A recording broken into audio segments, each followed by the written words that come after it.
साताऱ्याच्या संगमावलीच्या पवित्र सानिध्यात एक दिवस, पण आयुष्यभर आठवणीत राहणारा हा दिवस. कारण कुटुंबासोबत घालवलेला प्रत्येक दिवस हा काही औरच असतो.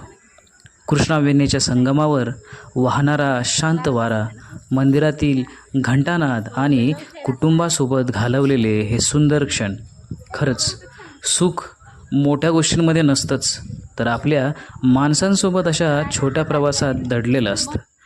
लहान मुलांच्या चेहऱ्यावर निरागस हसू, आई-वडिलांच्या डोळ्यातलं समाधान आणि जोडीदारासोबत घेतलेला प्रत्येक शांत क्षण आणि मनाला नव्याने जगायला शिकवणारं असं हे रमणीय वातावरण.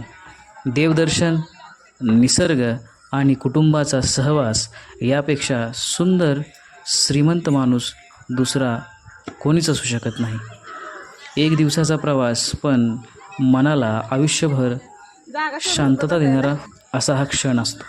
संगम माऊली हे सातारा शहराजवळ एक प्रसिद्ध धार्मिक आणि निसर्गरम्य ठिकाण आहे.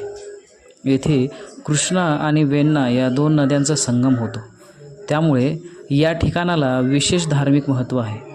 संगमाजवळ असलेल्या मंदिर आणि शांत परिसर भक्तांना व पर्यटकांना आकर्षित करतो.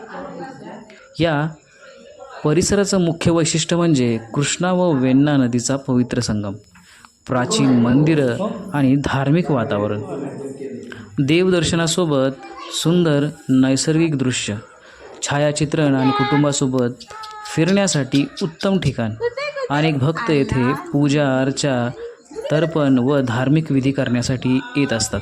ह्या परिसराला एक सुंदर असा इतिहास देखील आहे आणि काही भाविकांची मनोभावे श्रद्धा देखील आहे.